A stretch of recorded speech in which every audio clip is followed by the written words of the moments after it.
Hello everyone, I am Sulekha Sahu. Welcome on my channel Sugyan the ray of knowledge, जहाँ पे आपको UGC NET, PhD, job and other kind of educational updates मिलते हैं। और इसी channel पर हम यूजीसी नेट फर्स्ट पेपर और सेकंड पेपर की तैयारी भी करते हैं।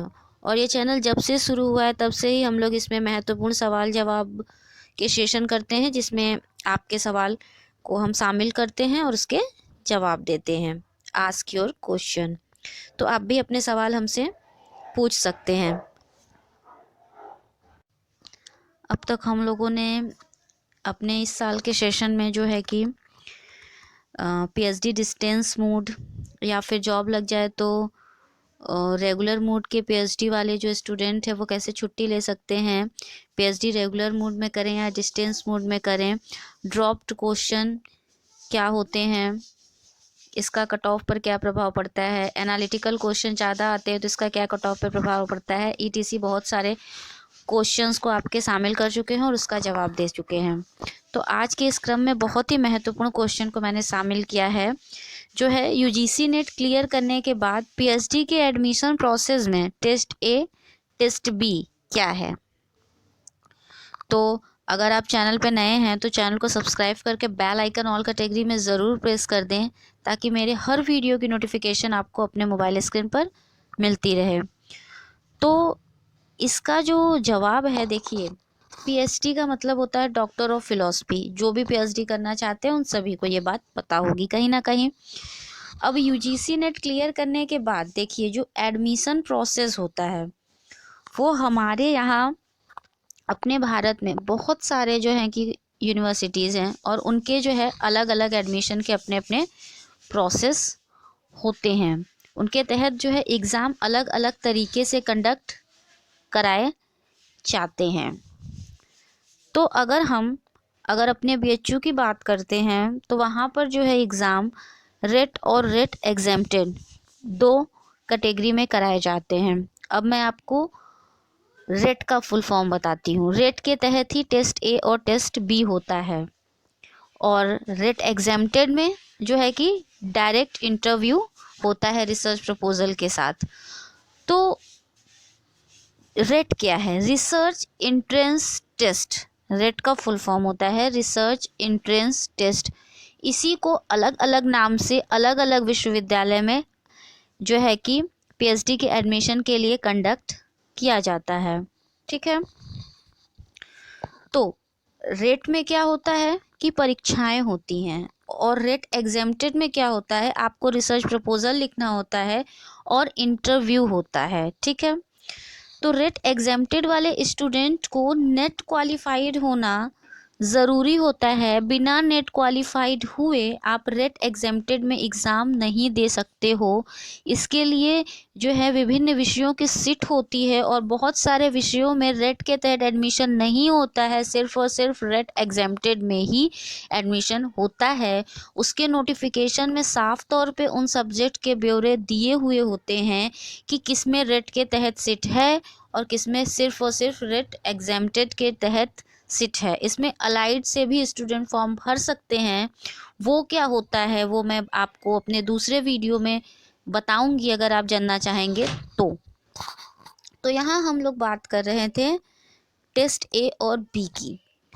तो देखिए, अभी तक हम लोगों ने जो है कि रेट और रेट एग्जेम्प्टेड के बीच के अंतर को, मुझे उम्मीद है कि आपने समझ लिया होगा। रेट जो होता है रिसर्च एंट्रेंस टेस्ट, इसके लिए आप नेट नहीं भी हो तो भी जो है कि एग्ज़ाम पास करके पीएचडी में एडमिशन ले सकते हो। मगर रेट एग्जेम्प्टेड में क्या होता है कि आपको नेट कंपल्सरी होता है पास होना, और इसमें आप जो है कि डायरेक्ट इंटरव्यू देते हैं। इसमें आपको सिर्फ और सिर्फ एक रिसर्च प्रपोजल लिखना होता है, जो कि आप जिस पे जो है कि अपना जो है कि पीएचडी थीसिस करना चाहते हैं, जिस टॉपिक पे, उससे रिलेटेड रिसर्च प्रपोजल लिखे जाते हैं। ठीक है। तो जब आप सबसे पहले आपको ये कंफर्म करना होगा कि आप का विषय रेट के श्रेणी में आता है या रेट एग्जेम्प्टेड की श्रेणी में आता है या दोनों की ही श्रेणी में आता है। ठीक है। अगर आप मान लीजिए नेट नहीं भी हैं तो आपका विषय अगर रेट की श्रेणी में आता है तो आप टेस्ट ए और बी दे करके परीक्षाओं में एडमिशन का जो प्रोसेस होता है उसे क्लियर करके आप पीएचडी में एडमिशन ले सकते हैं। मगर आपका विषय अगर रेट के तहत नहीं आता, सिर्फ और सिर्फ रेट एग्जेम्प्टेड के तहत आता है, तो आपको नेट कंपल्सरी हो जाएगा। बिना नेट के आप परीक्षा क्या मतलब कि रेट एग्जेम्प्टेड श्रेणी में फॉर्म फिल ही नहीं कर सकते। एक तरीके से आपको नेट क्लियर करके आना पड़ेगा बीएचयू में, अगर आप जो है कि आपका विषय रेट में नहीं है, रेट एग्जेम्प्टेड में है। तो जब आपका विषय मान लीजिए रेट में है और रेट एग्जेम्प्टेड दोनों में है, तो आप दोनों के लिए फॉर्म फिलिंग कर सकते हैं, सीधी सी बात है। उसमें आप परीक्षा देंगे, इसमें आप इंटरव्यू देंगे रिसर्च प्रपोजल के साथ। तो मान लीजिए अब बातें करते हैं कि किसी अभ्यर्थी ने रेट में फॉर्म डाला है, तो टेस्ट ए और बी।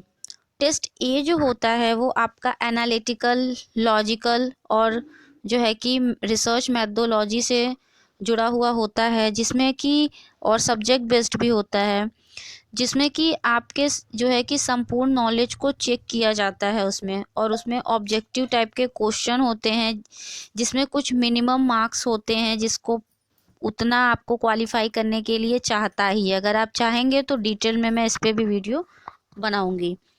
और जो है कि टेस्ट बी जो होता है उसमें रिसर्च प्रपोजल और इंटरव्यू देने होते हैं, ठीक है।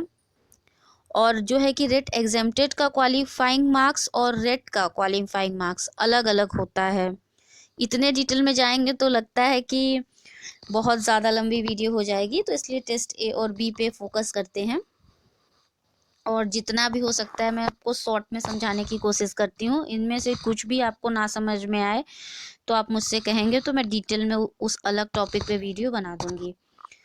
तो रेट के तहत ही टेस्ट ए होता है और टेस्ट बी होता है, ठीक है। तो ये आपको कंफर्म करना होगा कि आप जो है कि रेट में आपका विषय आता है कि नहीं आता है।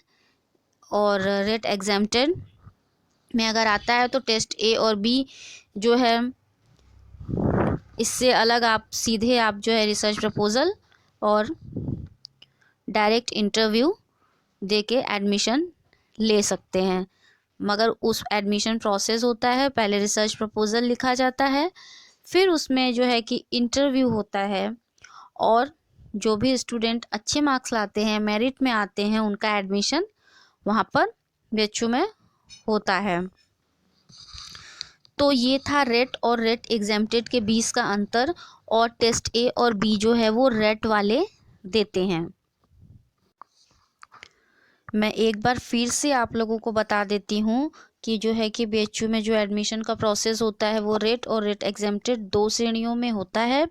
रेट में टेस्ट ए और बी आप देते हैं, इसमें परीक्षा होती है, इसमें बिना नेट के भी आप एडमिशन ले सकते हैं।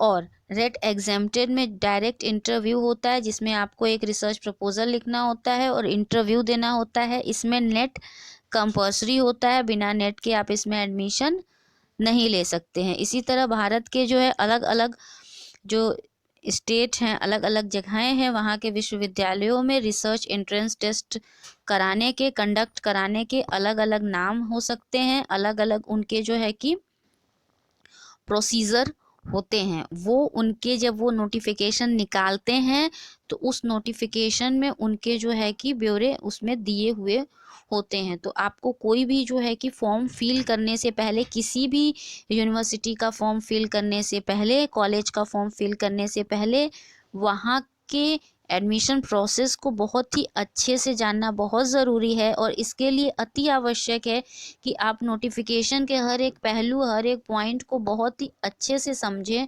उसमें क्या बताया गया है, कैसे क्वेश्चंस वो जो है कि अपने आने वाले परीक्षा में सम्मिलित करते हैं, उन चीज़ों को जानें। और कैसे किस तरह वहाँ पे जो है कि रिसर्च प्रपोजल लिखे जाते हैं, इंटरव्यू होते हैं, क्या पूछे जाते हैं, वहाँ पे मेरिट क्या रह चुके हैं, मिनिमम क्वालिफाइंग मार्क्स क्या होता है, मेरिट में जो सेलेक्ट हुए तो उसके पहले वाले स्टूडेंट्स ने कितने नंबर प्राप्त किए थे। इन सभी चीज़ों की जो है कि विस्तृत जानकारी आपको पीएचडी में एडमिशन लेने के पहले करनी चाहिए। आप जो है कि इंटरनेट के माध्यम से भी बहुत सारी जानकारियाँ आज के ज़माने में जो है कि इकट्ठी कर सकते हैं और अपने आप को आने वाले चीज़ों के लिए, आने वाले इंटरव्यू के लिए, चाहे वो पीएचडी के हो, चाहे वो जॉब के लिए हो, आप उसके लिए अपने आप को प्रिपेयर कर सकते हैं। क्योंकि बिना जानकारी के उठाया गया कोई भी कदम अच्छा नहीं होता। इसलिए मेरी यही सलाह है कि जब भी आप, जहाँ भी आप पीएचडी के लिए एडमिशन के लिए अप्लाई करने की सोच रहे हैं कि इस सत्र में आपको अप्लाई करना है, तो आपको उसके कुछ पहले ही उसके पुराने नोटिफिकेशन को रीड कर लेना चाहिए। ज़रूरी नहीं है कि हम उस सत्र में जो नया नोटिफिकेशन आएगा, अपनी बेसिक नॉलेज के लिए न्यू मजबूत होगी तो ही इमारत भी जो है, मंजिलें भी मजबूत बनेंगी। ठीक है, तो अपनी न्यू मजबूत करने के लिए नॉलेज आपको जो है कि पहले से ही रखना चाहिए। आप पुरानी नोटिफिकेशन को पढ़ सकते हैं, नई नोटिफिकेशन को तो फॉर्म फिल करने से पहले पूरा का पूरा पढ़ना एकदम टॉपिक वाइज अनिवार्य होता ही है, मगर पहले से जानकारी रखने में कोई जो है कि बुरी बात नहीं है। इसलिए जो है कि आपको, आप उस किसी भी मतलब की वेबसाइट पर, किसी भी आप यूनिवर्सिटी कॉलेज में एडमिशन लेना चाहते हैं तो वहाँ की वेबसाइट पे आपको पुरानी नोटिफिकेशन तो मिल ही जाएगी ना, तो आप उन पुराने नोटिफिकेशन को पढ़ के जानकारी कर सकते हैं और अपनी न्यू मजबूत कर सकते हैं कि किस तरीके से आपको क्या कार्य करना है। आपको बीएचयू की वेबसाइट पर भी आपको पुरानी नोटिफिकेशन मिल जाएगी। अभी कुछ दिन पहले ही हम लोगों ने किसी को फॉरवर्ड भी की थी। तो इस तरह की चीज़ें जो हैं कि आपको करनी चाहिए, आपको पहले से ही नॉलेज रखना चाहिए। मगर आप जिस भी सत्र में फॉर्म भरें, उस सत्र का कोई भी फॉर्म भरें, नोटिफिकेशन पूरी तरह से उसके हर पहलू को अच्छे से समझ के तभी फॉर्म फिलिंग करनी चाहिए। और आपके भी अगर कोई क्वेश्चन है तो आप मुझसे आस्क कर सकते हैं। वीडियो अच्छी लगी है तो लाइक कीजिएगा, ज़्यादा से ज़्यादा शेयर कीजिएगा और चैनल पर नए हो तो चैनल को सब्सक्राइब करके बेल आइकन ऑल कैटेगरी में ज़रूर प्रेस कीजिएगा, ताकि आपको मेरे आने वाली हर वीडियो की नोटिफिकेशन अपने मोबाइल स्क्रीन पर मिलती रहे। Thank you so much for watching my channel. Stay tune until the next video. Take care all of you. Bye bye.